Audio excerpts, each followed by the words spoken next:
Now, there are certain important players which are involved in this entire game of online profiling. The three main important players in this concept of online profiling are the website, the advertisers and the ad networks or network advertising company. Now, all the three main players, they play a very important role, a very important part in this entire mechanism. The reason is the websites need money to operate. The advertisers, they need to sell their products or goods to the internet users, and the ad networks, they help deliver advertisement to a targeted audience. Now, there are certain advantages of behavioral advertising. One of a very important advantage is that advertising, as we all know, is a very important source of revenue for websites. It also recommends various products and services to the users according to his liking, which saves the time and the resources of the user to go out for shopping and to choose his goods and services of his preference. It has helped so far to establish a huge online market. As we know, the concept of e-commerce has turned into a huge concept. So, it has helped establish a huge online market which benefits all the three players. Other than the benefits or advantages which are involved with behavioral advertising, there are certain risks and there are certain concerns also which are involved in this concept. The concept of behavioral advertising, it leads to consumer tracking and gives rise to privacy issues. Also, such practices like putting of cookie on the computer, storing and collecting information about the internet user every time when he logs on to the computer or internet, such practices threatens the individual's ability to control the flow of his personal information. And it is believed that in few cases individuals only tolerate advertising rather than enjoying it.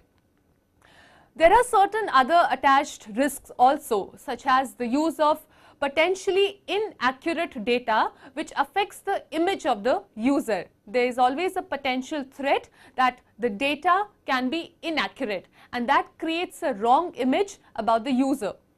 Similarly, profiling may be used to discriminate against individual users through differing pricing schemes.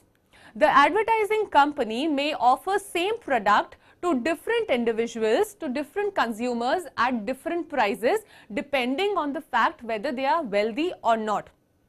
There are surveys which show that consumers are not comfortable with such profiling. Now, after having discussed and after having understood the concept of cookies and the meaning of cookies, let us also discuss and understand as to what are the benefits of cookies. Cookies are used for many purposes other than profiling by third-party advertisers. Websites, they often ask for usernames, they ask for user passwords when purchases are made, when online purchasing or online shopping is done, or before some content is provided. Cookies can store these names, these passwords and such information so that consumer do not need to sign in each time whenever they visit the site. They also allow a website to remember what is in a consumer's shopping cart from prior visits. So, this saves time of the consumer, of the internet user. Cookies can also be used by websites to offer personalized home pages or other customized account or other customized content with local news and weather with other material of interest to individual consumer. Individual online merchants, they can use cookies to track consumers' purchases in order to offer recommendations about new products, about new services that may be of interest to their established customers.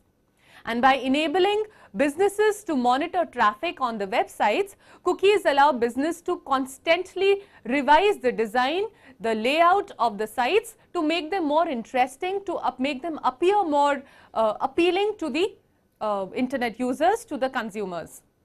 But along with these benefits, there are certain concerns which are involved with the use of cookie. The presence and identity of network advertisers on a particular site, the placement of a cookie on the consumer's computer, the tracking of customers' movements and targeting of ads, they are all invisible in most cases, as we discussed before. Many people object to the network advertisers' hidden monitoring of consumers and collection of extensive personal data without the knowledge of the customer or without the knowledge of the internet user. Consumers, they are offered few choices about the use, about the dissemination of their individual information obtained in this manner. Another concern is, which is very important, that there is extensive scope of monitoring that occurs. Companies could use profiles to determine the prices as discussed earlier. They use these cookies and use the online profile to decide and determine prices and terms upon which goods and services can be offered to individual internet users. Products might be offered at higher prices to some consumers whose profile indicate that they are wealthy, they are rich. Also, it can happen that insurance may be offered at higher prices to consumers whose profile indicates possible health risk. Therefore, this entire practice of differing price variation, offering goods and services to consumers or internet users at different prices, this is known as the concept of web lining. Web lining occurs as a direct result of data profiling, which aggregates a rich series of personal internet-based information to determine who you are. Web lining is an important issue in the present times as it allows invasion of our privacy.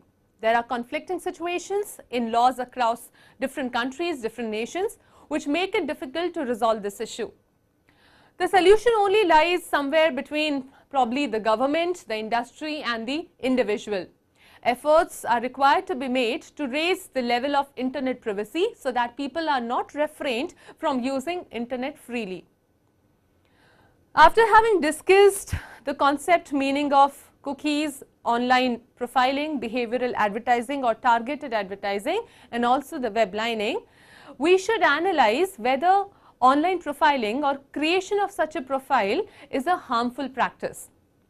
Now, this is a very common trend these days, a very popular trend these days, all those who use internet, that their profile is created online.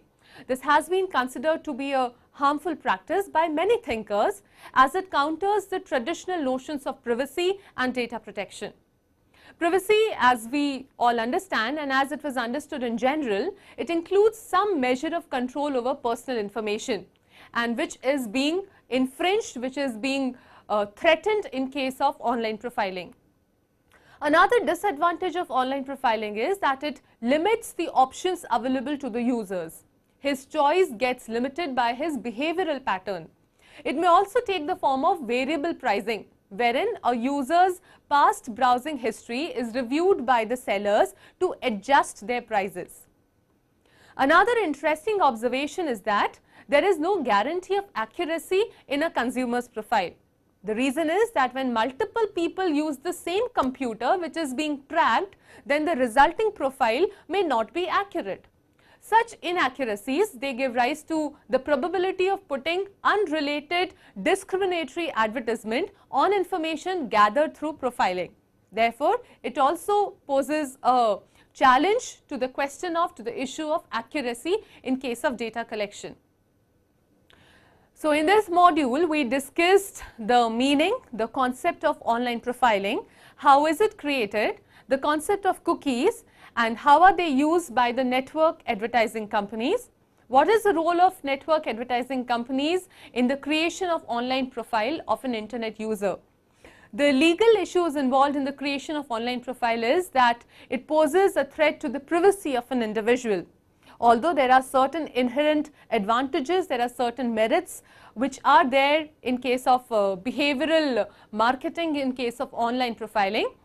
We conclude by saying that the entire concept and the area of online profiling is largely unregulated because we do not have many rules, regulations and legislations in this area. So, it is largely unregulated and therefore, there are inherent dangers which are involved in it.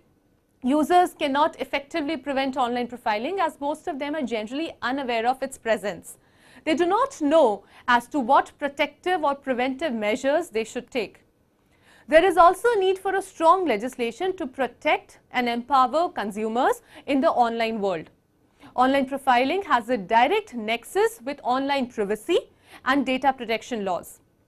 Whereas it provides that the consumer with variety of purchasing or browsing habits or browsing options, it may create such a profile of the consumer which is different from the reality.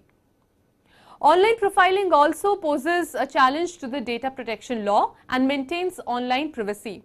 A basic level of privacy, a basic level of protection should be there, should be ensured to the web visitors, to the web users, and this is required to be established.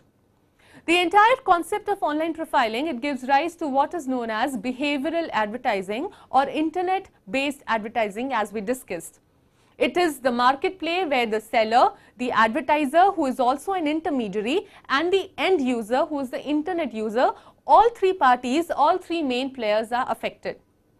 But the concern is, and this is the main philosophy over which all the corporate laws are presently based. The philosophy is that corporate laws should be in the interest of the investor, it should be in the interest of the customer, in the interest of the shareholder. The same philosophy would be applied here, that consumers' interests should be considered of paramount importance.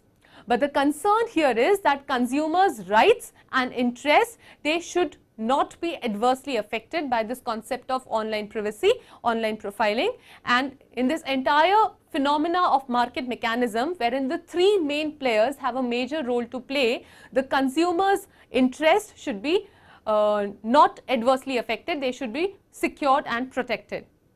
Thank you.